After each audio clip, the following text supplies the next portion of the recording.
என்னுடைய வேத புஸ்தகம். இதை நான் தினமும் வாசிக்கின்றேன். ஏனென்றால் என் தேவாதி தேவன், என் கர்த்தாதி கர்த்தர், என் ராஜாதி ராஜா எனக்காக இந்த வேத புஸ்தகத்திலே அநேக வாக்குத்தத்தங்களையும் ஆசீர்வாதங்களையும் உடன்படிக்கைகளையும் சொல்லியிருக்கிறார்.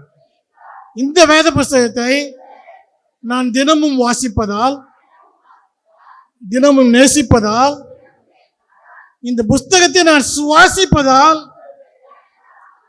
இது எல்லாத்துக்கும் மேலாக இதில் இருக்கிற ஒவ்வொரு வார்த்தையும் நான் விசுவாசிப்பதால், என் தேவன் இதில் சொல்லியிருக்கிற அனைத்து வாக்குத்தத்தங்களும் ஆசீர்வாதங்களும் உடன்படிக்கைகளும் எனக்கும் உரியதாகும். ஏனென்றால் நான் ஹல்லேலூயா தேவனுடைய பிள்ளைகளா இன்னும் மறுபடியும் உபாகமம் அதிகாரம் 11 வசனம் 12. இருங்க நான் சொல்றேன். எல்லாம் எடுத்தாச்சா? எங்க இருக்குது? பைபிளை திறக்க வேண்டாம் இல்லையா? அதில் ஒன்றே தான் தப்பா இருக்கும். அதன் மேல் இருக்கிறது வந்து உன் மேல்னு வாசிக்கணும், இல்லை என் மேல்னு வாசிக்கணும். சரியா? வாசிக்கலாம் எல்லாரும் சேர்ந்து. ரெடி? வருஷத்தின்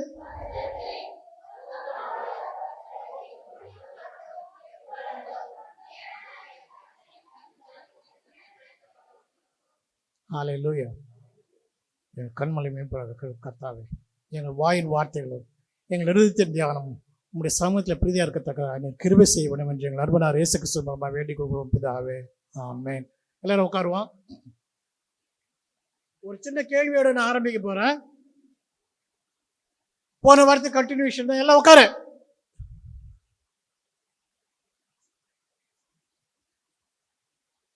யார் யாரெல்லாம் பரலோகம் போக போறீங்க? கை தூக்க. யார் யாரெல்லாம் பரலோகம் போக போறீங்க? கண்டிப்பா போக போறீங்களா இல்லைங்களா பரலோகத்துக்கு? இதுல யார் யாரெல்லாம் போன வாரத்துல இருந்து பைபிள் வாசிக்க ஆரம்பிச்ச சொல்லு, கை தூக்கு. போன வாரத்துல இருந்து நான் சொன்ன பிறகு பைபிள் வாசிக்க ஆரம்பிச்செல்லாம் கை தூக்கு. சரி, ரொம்ப சந்தோஷம். கொஞ்சம் பேர் வாசிக்க ஆரம்பிச்சிருக்கீங்க. இருந்தாலும் பைபிள் வாசிக்காதவங்களுக்கு தான் இந்த கதை. சரியா? இன்னைக்கு அதே கண்டினியூ பண்றேன். ஏன்னா இவங்கெல்லாம் என்ன பண்ணாங்களாம், பைபிள் வாசிக்காத பரலோகத்துக்கு போனாங்களாம். அண்ணா பைபிளே வாசிக்கலான்னு என்ன பண்ணிட்டாங்க, எப்படியே பரலோகத்துக்கு போயிட்டாங்க. அங்கே பேதுரு உள்ள போன வாரம் என்ன பண்ணாரு, ஒபதியா, ஓசேயா, செபனியா, மீகா, நாகம், நெகேமியா, தாவீது, தானியேலு எல்லாம் வந்து என்ன பண்ணாங்க, நான் எழுதுகிற பாட்டை படிச்சியா, நான் எழுதுகிற புஸ்தகத்தை படிச்சியா, நான் பேசுறது கேட்டியா அப்படின்னு என்ன பண்ணாங்க, கேட்டாங்க. ஆனால் இவங்களுக்கெல்லாம் என்ன தெரியல, நீ பைபிளை படிச்சியா, பாட்டு பாடினியா, நீ பைபிள் எழுதிருக்கியா, தானியேலு நீ கனவு கண்டியா, நீ யாருன்னு எனக்கு தெரியாது அப்படின்னாங்க. என்ன அப்புறமா பேதுரு கேட்டார், அப்போ என்னம்மா யாரையுமே தெரியலன்ற அப்படின்னு. அப்போ அவங்க சொன்னாங்க, எனக்கு பழைய ஏற்பாட்டு தீர்க்கதரிசிலாம் எனக்கு தெரியாதுங்க. யார் தான் தெரியும்? புதிய ஏற்பாட்டில் இருக்கிறது தான் தெரியும் அப்படின்னு சொன்னாங்களாம். அப்போ அவர் கேட்டாராம் பேதுரு, என்ன தெரியுதா அப்படின்னு. பேதுரு என்ன கேட்டாரு, என்ன தெரியுதா அப்படின்னா. தெரியும், நீ உன் பங்காளி ஒருத்தர் தான், 2 பேரும் என்ன பண்ணீங்க, மீன் பிடிச்சிருந்தவன் தானே நீ, ஃபெர்னாண்டஸ் தானே நீ, தெரியும் எனக்கு. நீ மட்டுமா மீன் பிடிச்ச? உன் கூட இன்னும் ஒரு 2 பேர் இருந்தாங்க. அவன் பேர் யாருன்னா யாக்கோபு, யோவான். 4 பேர் சேர்ந்து மீன் பிடிக்க போவீங்க, எனக்கு தெரியுமா ஒன்று. அப்பப்போ என்ன பண்ணுவான், நாத்தான்னு ஒருத்தன் வந்து சேர்ந்துக்குவான், அப்பப்போ பிலிப்பு வந்து சேர்ந்துக்குவான். உங்களுக்கு தெரியும். இப்போ பேதுருக்கு என்ன சொல்கிறேன்னு தெரியல. ஒரு பழைய ஏற்பாட்டு தீர்க்கதரிசனம் தெரியாதுன்னு சொன்னேன், புதிய ஏற்பாட்டு சூசைடக்காரனே உனக்கு தெரியல. அவரு என்ன பண்ணிட்டாரு, சரிம்மா நீ போ அப்படின்ட்டாரு. நீங்களாம் என்ன போயிடுறியா, அப்படி போய் உட்காந்துருக்கீங்க ஒரு மூலையில். என்ன பேதுரு யாருன்னு தெரியலையே, யாக்கோபு யாருன்னு தெரியலையே, யோவானு யாருன்னு தெரியலையே, அந்திரேயா யாருன்னு தெரியலையே, நாத்தான் யாருன்னு தெரியலையே, பிலிப்பு யாருன்னு தெரியலையே. ஆனால் அவங்க என்ன சொல்லிட்டாங்க, ஏசாமி எனக்கு தெரியும். ஒன்னெல்லாம் தெரியலன்னா இல்லையா, நான் பைபிள் படித்தா உனக்கு தெரிஞ்சுக்கணுமா, ஏசாமி எனக்கு தெரியும்னு சொன்னாங்க. என்ன அப்படி சொல்லிட்டு அப்படி தூங்கிட்டாங்க. திடீர்னு எழுச்சி பார்த்தா ஒரே வெளிச்சமாக இருக்குது, நம்ம கோயிலில் பண்ணுற மாதிரி. திடீர்னு எழுச்சி பார்த்தா என்ன பண்ணுவோம், நம்ம கோயில் முடிஞ்சிடும், ஆமன் போட்டுருவோம், ஆசீர்வாதம் போட்டுருவோம். அதை போல் தூக்கத்தில் உட்காந்துருந்தீங்க, அப்போ என்ன ஆச்சு, திடீர்னு பார்த்தா வெளிச்சமாக இருக்குது. என்னடா அது ஜெகஜோதியாக இருக்குது அப்படின்னு. ஜெகஜோதி யார் இருப்பாங்க? அவர் அங்கே வந்து சொல்லிட்டு இருக்கிறாரு, அவர் எக்ஸ்பிளைன் பண்ணிட்டு இருக்காரு, நானே நல்ல மேய்ப்பன், நானே நல்ல மேய்ப்பன். இந்த அம்மா போகுது, இங்கிருந்து போன அம்மா அதே தாங்க நானும் சொல்லிட்டு இருக்கேன். எங்க கோயில் இந்த பாஸ்டர் ஒருத்தர் இருக்கிறாருங்க, நானே நல்ல மேய்ப்பன், நானே நல்ல மேய்ப்பன் வாரம் சொல்றாரு. நல்ல மேய்ப்பன் ஆடுகளுக்காகத்தான் ஜீவனையை கொடுக்குறான்னு சொல்றாரு. எங்க ஊர்ல பாருங்க, இந்த ஆட்டெல்லாம் திருடிட்டு போடுறான். எங்க ஊர்ல இந்த ஆட்டெல்லாம் என்ன பண்றான், ஒரு ஆடு 20,000 30 ரூபாய்ங்க. நான் என் வீட்டுக்காரன் சொன்னேங்க, நான் இங்க வந்துட்டேன். அந்த அறிவிட்ட மனுஷன் என்ன பண்றான், என்னமோ ஆடு மேய்ச்சிக்கிட்டு இருக்காங்க. அங்க கோயிலில் கொண்டு போய் விட்ட பாஸ்டர் மேய்ப்பாரு. இப்ப நீங்க சொல்றீங்க பாருங்க, நானே நல்ல மேய்ப்பேன், நானே நல்ல மேய்ப்பேன்றீங்க. அதே போல கோயிலில் சொல்றாரு, அவர்கிட்ட கொண்டு போய் விட சொன்னா என்ன பண்றாரு, விட மாட்டேங்க. என்ன ஏசாமிக்கு என்ன ஆயிடுச்சா? என்ன நம்ம இஸ்ரேல் ஜனங்களுக்கு நடத்திக்கிட்டு வரும்போது அவங்கள தான் நம்ம என்ன நினைச்சோம், வணங்கா கழுத்துள்ள ஜனங்கள் நினைச்சோம். ஆனா இது அதை விட நம்ம என்ன பண்றாங்க, 2024 சூப்பரா இருக்காங்க. என்ன அதனால ஏசாமி யாருன்னு தெரிஞ்சுக்கணும்னு என்ன பண்ணணும், நானே நல்ல மேய்ப்பன்றிருக்கு அர்த்தம் தெரியணும். என்ன பண்ணணும், இங்க கோயிலில் கொண்டு வந்து ஆட்டை விட்டுறக்கூடாது. எனக்கு ஆடு மேய்க்க தெரியாது, சரியா, மேய்ச்சிடுவேன் நான், ஒன்றும் பிரச்சனை கிடையாது. எங்க அப்பா எனக்கு ஆடு மாடெல்லாம் மேய்க்க கற்றுக் கொடுத்துருக்காரு. அதனால என்ன பண்ண, இந்த பைபிளை இன்னும் கொஞ்சம் என்ன பண்ணோம், திறந்து பார்த்து இந்த அட்டவணையெல்லாம் விட்டுட்டு ஆதியாகமம் 1ஆம் அதிகாரம் இருக்கிறதுலேருந்து ஆரம்பிச்சு என்ன பண்ணணும், வாஸ்து பார்க்கணும். அது என்ன பண்ணும், அப்ப உனக்கு ஏசாமி யாருன்னு சொல்லும், பேதுரு யாருன்னு சொல்லும், தாவீது ராஜா யாருன்னு சொல்லும், தானியேல் யாருன்னு சொல்லும். சரியா, அதெல்லாம் தெரிஞ்சு வச்சுக்கிட்டுனாக்க நீ மோட்சம் போன என்ன பண்ணலாம். கொஞ்சம் அறிவாளியா, எனக்கு வேத புஸ்தகம் தெரியும். தானியேலா தெரியுமா, உன்னதானே ஆண்டவர் என்ன பண்ணாரு, சிங்க கேபிலிருந்து மீட்டாரு. சிங்க கேபியோ சூளை நெருப்போ அவர் என்னை காத்திருவார். அதெல்லாம் நம்ம சூப்பரா பாடுவோம். அந்த என்ன பண்ண, சாத்ராக் மேஷாக் ஆபேத்நேகோ பார்த்து என்ன சொல்லுவோம் தெரியும். எப்படியா, எப்படி சூளை பக்கத்துல போய் நின்னால அம்புட்டு வேகுது, உன்னை எப்படி அவளை காப்பாத்தினாரு. ஆமா, 7 மடங்கு சூளை, சாதாரண சூளை விட 7 மடங்கு அவன் என்ன பண்ணானா, சூடாக்குனானா, அதில் தூக்கி போட போனாலும் செத்துவிட்டானா, எரிஞ்சிட்டானா. ஆனால் இந்த சாத்ராக் மேஷாக் ஆபேத்நேகோ மட்டும் தெரியல. அப்போ அவன்கிட்ட நீ உட்காந்து என்ன பண்ணலாம், பரலோகத்தில் எப்படி பண்ணாரு வந்து, உனக்கு பண்ண காரியத்தில் நீ சொல்லிட்டு பேசலாம் இல்லையா. அதனால என்ன பண்ணலாம், அடுத்த வாரத்தில் இருந்து இன்னையில இருந்த வாசிக்கலாமா? சரி, அடுத்த வாரம் எத்தனை பேர் கை தூக்குறீங்கன்னு பார்க்க போறோம். சரி, போன வாரம் நம்ம பார்த்தோம், வருஷத்தின் துவக்கம் முதல் வருஷத்தின் முடியும் மட்டும் எப்பொழுதும் உன் தேவனாய கர்த்தருடைய கண்கள் உன்மேல் வைக்கப்பட்டிருக்கும். வருஷத்துக்கு தாங்க சொன்னார் ஆண்டவர். ஆனா பாருங்க, நம்ம போன தடவை பார்த்தோம், அது ஆபிரகாம் பற்றி பார்த்தோம். அப்புறம் எங்க போனோம், யோசேப்பு மேல ஆண்டவருடைய கண் வைக்கப்பட்டப்ப ஆபிரகாம் பண்ண குசும்பு, சாரால் பண்ணது முட்டாள்தனம், ஆகார் பண்ணது, கெத்தூரால் பண்ணது, எல்லாத்தையுமே ஒரு சிலந்தி கூட மாதிரி அவன் குழப்பி வச்சிருந்தாலும், பிச்சைக்கார வாந்தி எடுத்த மாதிரி பண்ணி வச்சிருந்தாலும் ஆபிரகாம, அதுல இருந்து ஆண்டவர் என்ன பண்ணாரு, அழகா என்ன பண்ணாரு, ஒருத்தரையும் பயன்படுத்தினாரு. மீதியானரை பயன்படுத்தினாரு, இஸ்மாயில் கும்பலை பயன்படுத்தினாரு. யோசேப்பை கொண்டு போய் எங்க விட்டாரு, எங்கயா விட்டாரு ஏசாப்ப, எகிப்து தேசத்துல என்னவா விட்டாரு. அந்த எகிப்து தேசத்துக்கு செகண்ட் பார்வோன் சொன்னா என்ன பண்ணா, ஒருத்தர் ஒரு விரல் கூட யோசிப்பட வார்த்தை இல்லாத அசைக்க கூடாதுன்னு சொன்னான். அப்படி சொல்லி அப்படி வச்சு ஆண்டவர், அதுதான் ஆண்டவர் பாருங்க. அதே போல இந்த வாரம் நம்ம பார்க்க போறோம். ஆதியாகமம் 15:13 யாரும் எடுத்த வாசிக்கலாம். என்ன எல்லாம் முன்னாலே தூங்க ஆரம்பிச்சிட்டீங்களா? ஆதியாகமம் 15:13 இருந்து வாசிக்க பார்க்கலாம். யாரு எங்க ஸ்பீடா வாசிக்கிறவங்க கூட யாரும் காணும். என்ன ஆச்சு?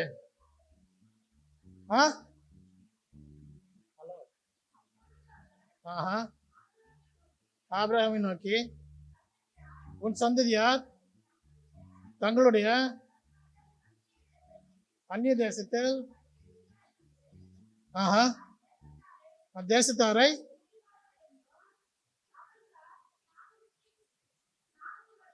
நானூறு வருஷம்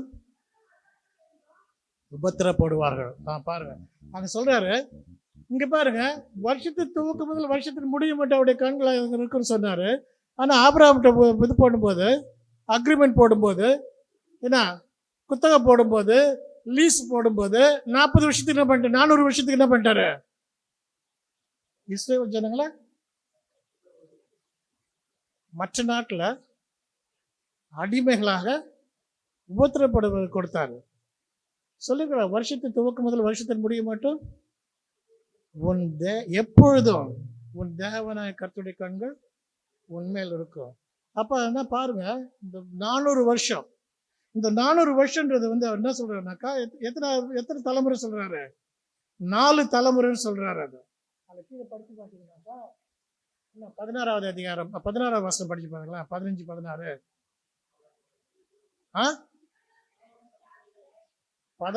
16 வாசி.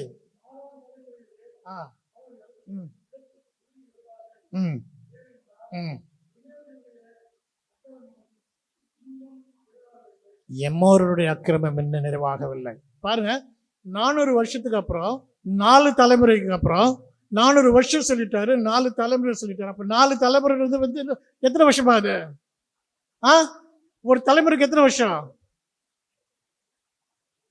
4 தலைமுறை 400 வருஷம். அப்ப ஒரு தலைமுறைக்கு எத்தனை வருஷம்? 100 வருஷம். யோசேப்பு ஆதியாகமம் 50:26 எடுத்து படிச்சு பாரு. யாராவது படிப்பாங்களா? ஆதியாகமம் 50:26, 50வது அதிகாரம் 26வது வசனம். எல்லாம் நீங்க ரொம்ப சோம்பலா இருக்கீங்க. 110 வயது உள்ளவனாய் மரித்தான். போதும், அது போதும். யோசேப்பு 110 வயது உள்ளவனாய் மரித்தானா? சரியா? அப்ப பாரு, 4 தலைமுறைக்கு அப்புறம் நான் அவனை கொண்டாடுவேன் அப்படின்னு சொன்னாரு. இந்த 4 தலைமுறை 400 வருஷம். இந்த 400 வருஷத்துல 70 பேரா போறவங்க எத்தனை பேரா ஆனா? போன வாரம் பார்த்தோம். ஒரு 30 லட்சம், 40 லட்சம், 50 லட்சம். ஏன்னாக்கா போர் செய்யக்கூடிய வாலிபர்கள் மட்டும், என்ன போருக்கு தகுதியான வாலிபர்கள் மட்டும் 6,3550 பேர் போட்டிருக்குது. அப்ப ஒரு பகுதி மட்டும் 6 லட்சம். அப்ப போர் செய்ய தகுதியானவன். அப்ப தகுதி இல்லாதவன் என்ன பண்ணலாம்? நம்ம ஒரு 4-5 கேட்டகரியா பிரிக்கலாம் இல்லையா? என்னது? சோம்பேறி, தண்டசோறு, வேலைக்கு போவாதவன், ஊனமுற்றவன், என்ன டாஸ்மாக்ல உட்காந்துருக்கவன், என்ன அப்படின்னு அந்த வாலிபர்களை பிரிக்கலாம். அதுக்கப்புறம் என்ன பண்ணலாம்? பெற்றோர்கள் இருக்கிறாங்க, பெற்றோர்கள் இருக்கிறாங்க, பெண்கள் இருக்கிறாங்க, என்ன அதெல்லாம் சேர்த்தாக்க ஒரு 30-40 லட்சம். என்ன அப்ப அந்த 4 வருஷம் சொல்லுங்க சார், குழந்தைகளும் இருக்கிறாங்க. சரியா? அப்ப அதெல்லாம் சேர்த்தாக்க இஸ்ரேல் ஜனங்களுடைய ஜனத்தொகை பார்த்தீங்கன்னா அது என்ன சொல்லிட்டாரு? லேவியர்களை நீ என்ன பண்ணக்கூடாது? கணக்கு பார்க்க கூடாது. லேவியர்களை நீ கணக்கு பார்க்க கூடாது. அப்ப 11 மட்டும் பார்த்தீங்கன்னாக்கா 11 கோத்திரத்துல மட்டுமே 40 லட்சம் பேர் இருக்கான். லேவியர்ல ஒரு 10 லட்சம், 50 லட்சம். 50 லட்சமும் எப்படி உருவாக்குறார் ஆண்டவர்? 4 தலைமுறை 400 வருஷத்துல, வருஷத்தின் துவக்கம் முதல், ஒவ்வொரு வருஷம் வருஷத்தின் துவக்கம் முதல் வருஷத்தின் முடிவு மட்டும் எப்பொழுதும் உன் தேவனாய கர்த்தரின் கண்கள் உண்மையில் இருந்ததால் அந்த இஸ்ரவேல் ஜனங்கள் என்ன பண்ணாங்க? 400 வருஷத்துல 40, 50, 60 லட்சம் ஆனாங்க. அப்ப அந்த 400 வருஷம் நீ அடிமைத்தனத்துல நான் கொண்டு போய் விடுவேன், நீ கஷ்டப்படுவேன்னு சொன்னால அப்பயே ஆண்டவர் என்ன பண்ணாரு? அவர் கூட தான் இருந்தாரு, அவரோட தான் ஆசீர்வதிச்சாரு. இல்லையா? யாரும் எதுவும் இல்லைன்னு சொல்லுவீங்களா? ஆ ஹலோ. அதே போல சொல்றாருங்க, எமோரியரின் அக்கிரமம் நிறைவாக மட்டும். இந்த எமோரியர் யாருங்க தெரியுங்களா? ஆ இங்க வேத வல்லுநர்கள்லாம் உட்காந்துருக்கீங்க, ஊழியக்காரங்களாம் உட்காந்துருக்கீங்க. எமோரியர்னா யார் தெரியுமா? ஆ எமோரியர் எங்க இருந்து வந்தாங்கன்னு தெரியுமா? ஹலோ. யாரும் எதுவும் சொல்ல மாட்டீங்களா? சரி, நானே சொல்லிடுறேன். ஆதியாகமம் 10வது அதிகாரம் எடுங்களா. ஆதியாகமம் 10வது அதிகாரம் 1வது வசனம் வாசிங்களா. என்னங்க? ஆ ஆ நோவாவின் குமாரன் வந்து சேம் கேம் யாபேத் இல்லையா? அதை அப்படியே விட்டுட்டு ஆதியாகமம் 10:15 எடுப்பாங்களாம். இது 10:6 படி பார்க்கலாம். 10:6. காமுடைய குமாரன் யாரு? கானான்னு வந்துருச்சாங்க இல்லையா? இங்க கானான் தேசத்துக்கு போக போறாங்க. அங்க யார் வந்திருக்குது? கானானு. அதை அப்படியே விட்டுட்டு ஆதியாகமம் 15க்கு போக பார்க்கலாம். 15:16 வாசி பார்க்கலாம். 16, 17, 18. ஆதியாகமம் 10:15. ஆ ஆ ஆஹா ம் ஆமா ம் ம் ம் ம் அப்புறம் ஆ ம்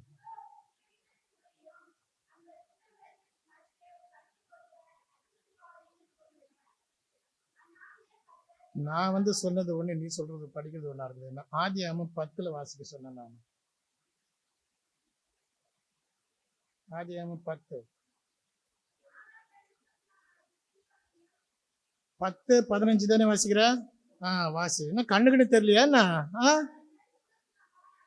ஆ ஆ ம் ம் யார் யார் யாரு?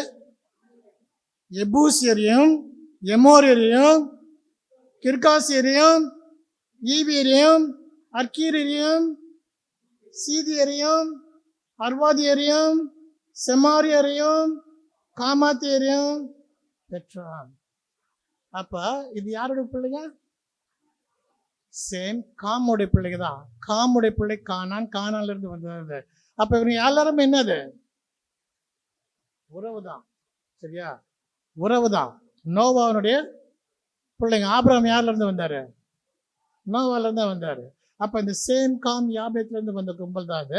அதுல என்ன காம்ன்ற மட்டும் என்ன பண்ணப்பட்டான்? என்ன பண்ணான்? சபிக்கப்பட்டவனா இருந்தான். எதுக்கு சபிக்கப்பட்டான்னு உங்களுக்கு எல்லாம் தெரியும் இல்லையா? தெரியுமா தெரியாதா? ஆமா, அவன் சபிக்கப்பட்டவனா இருந்தா. அந்த காமுல இருந்து வர அந்த கும்பலை தான் ஆண்டவர் என்ன பண்றாரு? அந்த கானான் தேசத்திலிருந்து விரட்டுறார். ஒரு ஒரு ஒரு என்னது எப்படி சொல்றது? ஒரு தவறான வழியில போனது. என்ன? அவன் தகப்பன் முதல் கொண்டு ஏன்னா அப்பையில இருந்து காமில இருந்து என்ன பண்ணுது? அந்த கும்பல், அந்த சந்ததி தவறான சந்ததியாக வருகிறது. இருந்தாலும் அந்த 400 வருஷமும் அவருடைய இதாகணும். அவனுடைய பிரச்சனைகள் என்ன ஆகணும்? அவனுடைய குசும்புல என்ன ஆகணும்? அதிகமாகணும். என்ன? அவனுடைய பிரச்சனைகள் அதிகமாகி அது ஆண்டவர் என்ன பண்ண பார்க்கிறவரா இருக்கிறாரு. சோதமன் குமார்ல இருந்து என்ன பண்ணாரு? சோதமன் குமாரில இருந்து பெருக்கூச்சல் எழும்புறது. அது உண்மையா பொய்யான்னு பார்க்கணும்னு யார் பண்ணுது? தேவனே போனாரு இல்லையா? தேவனே போய் என்ன பண்ணாரு? அவங்க ஆபிரகாம் சொல்றாரு, இது போல சோதமன் குமார்ல இருந்து எனக்கு வந்து என்ன கம்ப்ளைண்ட் வந்திருக்கு, பெட்டிஷன் வந்திருக்கு, ரிப்போர்ட் வந்திருக்குது, கூக்குரல் வருது. நான் என்ன பண்ண போறேன்? அது போய் அது உண்மையா பொய்யான்னு பார்த்துட்டு அதுக்கப்புறம் நான் என்ன பண்ண போறேன்? அதை அழிக்க போறேன். அப்ப ஆண்டவர் ஒருத்தருக்கு ஒண்ணு செய்யறாருனாக்கா, நல்லது செய்யறாரு என்ன பண்றாரு? அவரு உடனே செஞ்சிடறவரா இருக்கிறாரு. என்ன? யோனா சொல்றான் 4வது அதிகாரம், யோனா 4வது, ஆண்டவரே நீரு இரக்கமும் மனவுருக்கும் நீடி சார்ந்தும் மிகுந்த கிருபை உள்ளவன் எனக்கு தெரியும். தீங்குக்கு நீ என்ன பண்றாரு? மனஸ்தாபப்படுறவருக்குன்னு எனக்கு தெரியும். அப்புறம் எதுக்கே நீ இந்த பிள்ளைங்களை ஜனங்களாம் கொல்ல போறேன்னு சொல்லி எனக்கு அனுப்பிச்சா நீ? வேஸ்ட் தானே. இதனால தான் நான் என்ன பண்ணேன் நானு? ஆமா, நினிவே போன தர்ஷீஸ்க்கு ஆப்போசிட் சைடில் போன என்ன இங்கே இழுத்துட்டு வந்து உட்கார வச்சிருக்கு நீ அப்படின்னா. இருந்தாலும் ஆண்டவர் என்ன பண்றாரு? அவருடைய கொடுமைகள், அவருடைய கஷ்டங்கள், அவர் பண்ற அநியாயங்கள் அவர்கிட்ட வந்து எட்டுனா கூட அவர் என்ன பண்றாரு? அதை விசாரித்து அதை நிவர்த்தி பண்ண முடியலன்னா அவர் என்ன பண்றாரு? சரியா? அப்ப வருஷத்துக்கு தொடக்கம் முதல் வருஷத்துக்கு முடியும் மட்டும் அவருடைய கண்கள் உண்மை வைக்கப்பட்டிருக்குது. அந்த கண்கள் வைக்கப்பட்டிருக்கும் போது அவர் என்ன பண்றாரு? உன்னை சுற்றி உள்ள காரியங்கள் எல்லாம் என்ன பண்றாரு? கிளீனா முடிச்சுட்டு வரவரா இருக்கிறார். என்ன அது அதிகமாக நீ படிச்சு பார்த்தீங்கன்னாக்கா, லேவியராகமோ எண்ணாகமோ எல்லாம் படிச்சு பார்த்தீங்கன்னாக்கா என்ன சொல்லுவாரு? அந்த கானானியரை நான் என்ன பண்ண மாட்டேன், ஒரேடியா துரத்திட மாட்டேன். நான் ஒரேடியா துரத்திட்டேன் என்ன ஆயிடும்? நிறைய பேர் ஓடிடுவாங்க. நாட்டில் என்ன ஆகும்? காட்டு மிருகங்கள் வரும், பிரச்சனைகள் வரும். அதனால என்ன பண்ணுவேன் நான்? கொஞ்சம் கொஞ்சமாக கானானியரை உன்னை விட்டு அகற்றுவேங்கிறாரு. அப்ப பாருங்க, அந்த 400 வருஷம் கர்த்தருடைய கண்கள் தான் வந்துச்சு இருந்தது. அந்த 400 வருஷம் பார்த்தீங்கன்னாக்கா கடைசியில் 40 வருஷம் ஆயிடுச்சு. எப்ப? வனாந்திரத்தில் இருக்கும்போது. வனாந்திரத்தில் இருக்கும்போது ஒரு தலைமுறை 400 வருஷம் இருந்தது, 4 தலைமுறை 400 வருஷம் இருந்தது, ஒரு தலைமுறை 100 வருஷம் இருந்தது. வனாந்திரத்தில் வரும்போது அவர் என்ன பண்ணிட்டாரு? 40 வருஷம் கொடுத்து இந்த 40 வருஷத்துல இந்த தலைமுறை பயிர் அத்தனை பேர் என்ன பண்ண போறானுங்க? இங்க விழுந்துட போறானுங்க. இந்த தலைமுறையில் இருக்க ஒருவனும் என்ன பண்ண மாட்டான்? நான் கொடுக்கிற, நான் சத்தியம் பண்ணி கொடுத்த உடன்படிக்கை இப்படி பண்ண கானான் தேசத்துல அடி எடுத்து வைக்க மாட்டானுங்க. போன வாரம் நான் ஒரு கோயில இருந்தேன். நான் அந்த கோயில ஒரு பாஸ்டர் சொன்னார், மார்க் 13:30. என்ன பார்க்காத, அங்க எடுத்து வாசி. மார்க் 13:30. மார்க் 13:30.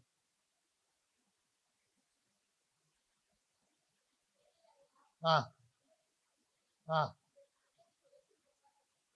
ஆ இவைகள் எல்லாம் நடந்து தீர்வதற்கு முன்பாக இந்த சந்ததி ஒழிந்து போகாது என்று மெய்யாக உங்களுக்கு சொல்லுகிறேன். மார்க் 13:30 சொல்றாரு.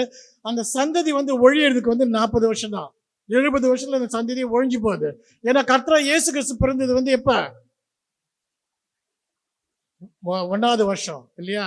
கிறிஸ்துவுக்கு முன், கிறிஸ்துவுக்கு பின்.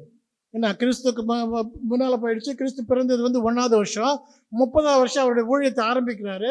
30வது வருஷத்துல அவர் அந்த ஒலிவ மலையில உட்கார்ந்து இருக்கிறாரு. அப்போ வந்து என்ன பண்றாங்க?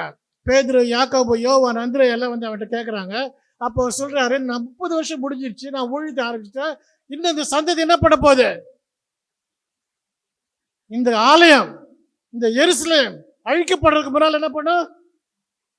இந்த சந்ததி ஒழியறதுக்கு முன்னால் அது நடக்காது. அதுவும் நடக்கும், இந்த சந்ததியை ஒழியும். அதுக்கப்புறம் வசந்த இதுல சொல்லியிருக்கிறாரு, சங்கீதத்துல என்ன சொல்லியிருக்கிறாரு? ஒருவருடைய ஆயுசு நாட்கள் 70, தொல்லையின் மிகுதினால் 80 சொல்லியிருக்கிறாரு. அப்ப இந்த சந்ததியெல்லாம் குறைச்சிக்கிட்டே வந்து 40 வருஷத்துல ஆண்டவர் நிறுத்திருக்கிறாரு. சரியா? அப்ப இந்த 400 வருஷம்னு பார்க்கும்போது பார்த்தீங்கன்னாக்கா அடிமைத்தனத்துல தாங்க 400 வருஷம். அடிமைத்தனத்துல இருந்து கொண்டு வந்து பாலைவனத்திலையும் கானானிலையும் கொண்டு போய் சேர்த்து 400 வருஷம் அவர் என்ன பண்ண இருந்தாரு? நியாயாதிபதிகள் மூலமா ஆண்டவர் என்ன பண்ணாரு? அந்த இஸ்ரவேல் ஜனங்களை வழி நடத்தினாரு. அந்த 400 வருஷம் முடிஞ்சு நியாயாதிபதிகள் போன பிறகு என்ன பண்றாங்க? அவனுங்க எங்களுக்கு ராஜா வேணும்னு கேட்கிறாங்க. அந்த ராஜாவும் பார்த்தீங்கன்னா 400 வருஷம் கொடுக்குறாரு ஆண்டவர். என்ன, நியாயாதிபதிகள் 400 வருஷம் இருந்தாங்கன்னா நீ படிக்கணும்னு நினைச்சுனாக்கா நியாயாதிபதிகள் அதிகாரம் 1 21 வரைக்கும் வாசிதான் அது இருக்கும். அதே போல 400 வருடம் ராஜாக்கள், 1 ராஜாக்கள் 12 2 ராஜாக்கள் 25 வரைக்கும் வாசினாக்கா சவுலில் இருந்து ஒரு ராஜாவை சொல்லப்பட்டிருக்கோம். அந்த 400 வருஷம் முடிஞ்ச பிறகு ஆண்டவர் என்ன பண்ணுறாரு இருக்கிறாரு? தீர்க்கதரிசிகள் மூலமாக ஏசாயா, எரேமியா, இதே போல தீர்க்கதரிசிகள், எலியா, எலிஷா, இது போல தீர்க்கதரிசி மூலமா என்ன பண்ணாரு? நடத்தினாரு. அதை நீ படிக்கணும்னா கூட நீ படிச்சு பார்க்கலாம். என்ன, தீர்க்கதரிசிகளை பற்றி. அடுத்தது 400 வருஷம் என்ன ஆச்சு? பஞ்சம் உண்டாயிற்று. அப்ப பாரு, ஆண்டவர் 400 வருஷம் மக்களை நடத்திட்டு வர்றார். அவர் வருஷத்தின் முதல்ல இருந்து வருஷத்துக்கு கடைசி வரைக்கும் சொன்னாலும் நீ எழுதுக்கலாம். ஆயுசு பூரா 400 வருஷம் அடிமையா இருந்தாங்க. 400 வருஷம் அடிமையில 70 பேரா போனவன் 40 லட்சம் பேரா ஆனான். இதா அப்ப அடுத்த 400 வருஷம் நியாயாதிபதி காலத்துல பழுத்து பெருகினார்கள் இஸ்ரவேல் ஜனங்க. அடுத்த 400 வருஷம் ராஜாக்கள் என்ற காலத்துல சவுல் ராஜா, தாவீது ராஜா, சாலமோன் ராஜா, என்ன நீ சொல்லிக்கிட்டே போலாம். அந்த ராஜாக்கள் காலத்துல மக்கள் பழுத்து பெருகினார்கள். அப்பயும் அவர் என்ன பண்ணவரா இருந்தாரு? வருஷத்தின் தொடக்கம் முடிய மாட்டோம், எப்பொழுதும் அவருடைய கண்கள் அவர் மேல இருந்தது. சரியா? அதே போல 40 வருஷம் 400 வருஷம் மல்கியாவுக்கு அப்புறம் என்ன கிடையாது? தீர்க்கதரிசி கிடையாது. நீ எடுத்து படிச்சு பார்த்துட்டு பைபிள்ல இருக்குது. ஏன்னா இத்தனை வருஷத்துக்கு மேலாக கர்த்தருடைய சத்தம் கேட்கப்படாத இருந்தது. அப்புறம் 400 வருஷத்துக்கு அப்புறம் தான் கர்த்தர் இயேசு கிறிஸ்து வந்தார். அப்ப இந்த 400 வருஷம்ன்றது வந்து ரொம்ப முக்கியம். வருஷம் ஆண்டவர் சொன்னாலும், 7 வருஷம்னு சொன்னாலும், யூபிலி வருஷம்னு சொன்னாலும், 7 நாள்னு சொன்னாலும், 400 வருஷம்னு சொன்னாலும் அதுக்கெல்லாம் ஒரு காரணம் இருக்கு. சரியா? அப்ப இந்த வருஷத்தின் துவக்கம் முதல் வருஷத்தின் முடிய மாட்டோம், எப்பொழுதும் உன் தேவனாய கர்த்தருடைய கண்கள் உன் மேல் இருக்கும். நீ சொல்ல 60 வருஷமா ஆயிடுச்சு, எனக்கு வயசு 67 ஆயிடுச்சு, 68 வயசாயிடுச்சு, இன்னும் ஆண்டவர் என்ன கொஞ்சம் கஷ்டப்படுறதா வச்சிருக்காரு. அந்த கஷ்டத்திலேயே உன் கூட வருவது யாரு? ஆமா, பாட்டு மட்டும் பாடின போதும், இயேசு கூட வருவார், எல்லா வித அற்புதம் செய்வார்னு. செய்கிறவர் தான் இருக்கிறார். என்ன உனக்கு தானே கிடையாது, அதை பார்க்கத்தக்கதான. நீ படிச்சோம் இல்லையா? 119:18 என்ன படிச்சோம்? வேதத்தின் அதிசயங்களை காணும்படி என் கண்களை திறந்தார்கள். வருஷத்தின் துவக்கம் முதல் வருஷத்தின் முடிவு மட்டும் அவருடைய கண்கள் எப்பொழுதும் உண்மையில் வைக்கப்பட்டிருக்கும். ஆனா அந்த கண்ணு உண்மையில் வைக்கப்பட்டிருக்கு. நீ பார்க்கணும்னா உன் கண்ணு என்ன இருக்கணும்? ஒன்றரை கண்ணா இருக்கணுமா? நொல்ல கண்ணா இருக்கணுமா? அவரை பார்க்கக்கூடிய கண்ணாக இருக்க வேண்டும். என்ன நிறைய பேர் நாம என்ன பண்ணுவோம்? பார்த்துட்டு பார்க்காத மாதிரி போவோம் இல்லையா? கடன்காரனை பார்த்துட்டு வந்தாக்கா அவன் எதுலதான் வருவான். நாம என்ன பண்ணுவோம்? பைக்ல இந்த பக்கம் திரும்பிடுவோம் இல்லையா? பஸ்ல முன்னால சீட்ல தான் உட்காந்துருப்போம். நாம என்ன பண்ணுவோம்? ஐயோ வந்துட்டானே என்ன பண்ணிடுவோம்? கடைசி சீட்டுக்கு ஓடிடுவோம்.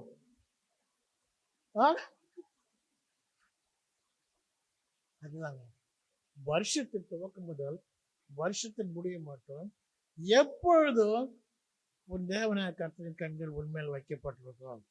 சங்கீதம் 119:18 சொல்லினா, உம்முடைய வேதத்தின் ரகசியங்களை நான் பார்க்கும்படி என் கண்களை நீ திறந்தாரலாம். அப்ப இந்த வசனம் ஒண்ணா வருதா? அப்ப இந்த மாசம் பூரா நீ இந்த 2 வசனத்தை வச்சு என்ன பண்ணலாம்? தியானிக்கலாம். ஏன்னா என் தேவன் வல்லமையான தேவனா இருக்கிறார். அவருடைய கண்கள் உன்னை பார்க்கிறதா இருக்கிறது. ஆனா உன்னுடைய கண்கள் அவரை பார்க்கச்சுன்னா இன்னும் சூப்பரா இருக்கும். அப்பதாங்க ஒரு ஃபயர் வரும், ஒரு கனெக்ஷன் வருங்க, ஒரு லவ் வருங்க. 2 பேர் பார்த்தாதாங்க என்ன ஆகும்? நம்மள என்ன பண்ணுவோம்? பார்க்கும்போது பார்க்க மாட்டோம், பார்க்காதப்பதான் பார்ப்போம் இல்லையா? பொம்பளை பிள்ளைங்க. ஆனா அவர் பார்க்கும்போது பாருங்க கொஞ்சம். ஆனா அவர் பார்க்கும்போது கொஞ்சம் பாருங்க, அந்த கனெக்ஷன் லுக்கு விடுங்க, ஐ லுக்கு விடுங்க, கனெக்ஷன் கொண்டாங்க. சிரிக்கிறா பாரு அவ, யாரு அவ பேர் என்ன? ஆர்த்தி. அவருக்கு முன்னாலே பழக்கம் இருக்குது. என்ன அப்ப அந்த கனெக்ஷன் ஆண்டவருடைய கண்ணு கனெக்ட் பண்ணிச்சுனாக்கா அங்க ஒரு ஸ்பார்க் வரும் பாருங்க, ஒரு லவ் வரும் பாருங்க, ஒரு சந்தோஷம் வரும் பாருங்க, சமாதானம் வரும் பாருங்க. திரும்பி திரும்பி அவர்கிட்ட பேசணும்னு ஒரு ஆசை வரும். திரும்பி அவர்கிட்ட பேசணும்னு ஆசை வரும். திரும்பி அவர் என்ன பண்ணணும்? பாட்டு பாடி அவரை அட்ராக்ட் பண்ணணும்னு ஆசை வரும். ஆமா, அதை போல ஒரு இன்பம் வேற எதுவுமே கிடையாது.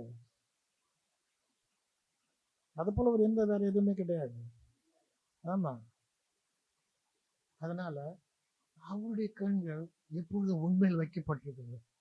ஆனா உன்னுடைய கண்களை அவர் திறந்து கொடுக்கும் போது அந்த அதிசயங்களை நீ பார்க்க முடியும்.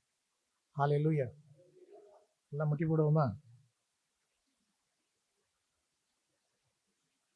வருடங்கள் காலங்களா என்னை வழுவாமல் காத்தீரையா, வருடங்கள் காலங்களா என்னை வழுவாமல் காத்தீரையா, உன் வல்ல கரத்தால் நீ என்னை தாங்கினி, உன் சிறகாலே மூடி காத்திட்டே.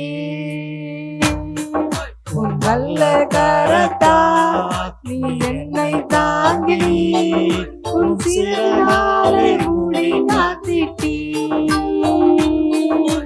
நன்றி இயேசுவே, என் நாளும் இயேசுவே, நன்றி இயேசுவே, என் நாளும் இயேசுவே. என்னை மறவா தெய்வம் நீரே, நன்றியோடு உம்மை துதிக்கிறேன். ஒரு நாளும் என்னை மறவா தெய்வம் நீரே, நன்றியோடு உம்மை துதிக்கிறேன்.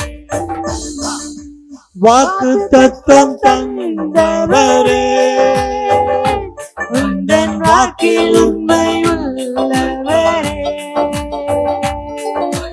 வாக்கு தத்தம் தந்தவரே, உந்தன் வாக்கில் உண்மை உள்ளவரே. யார் மறந்தாலும் நான் மறவேனே என்று வாக்கினக்கு அளித்தவரே. யார் மறந்தாலும் நான் மறவேனே என்று வாக்கினக்கு அளித்தவரே.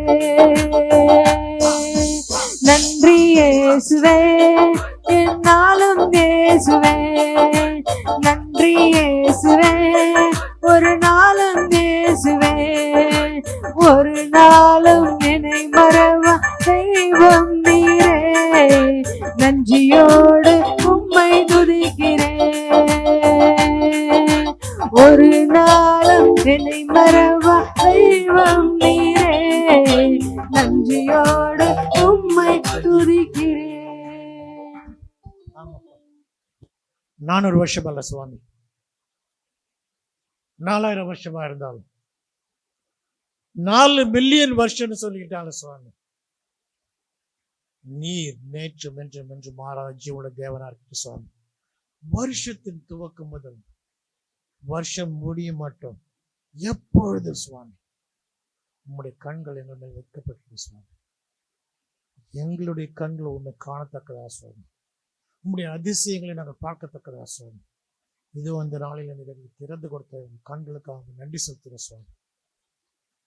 நீரே எங்கள் பிதாவாயிரும் அப்பா, நாங்கள் உங்களுக்கு பிள்ளைகளா இருந்த சுவாமி, என்று உமக்காகவே ஜீவிக்கத்தக்கதா சுவாமி, உமக்காக வாழத்தக்கதான சுவாமி. நல்ல புத்தியும் ஞானத்தையும் ஆசீர்வாதத்தை தந்து நீங்கள் ஆசீர்வாதத்தை வழிநடத்தி விடும் என்று எங்கள் அருமையார் இயேசு கிறிஸ்து மூலமாக வேண்டிக் கொள்கிறோம் பிதாவே. ஆமென். ஹல்லேலூயா, ஹல்லேலூயா, ஹல்லேலூயா.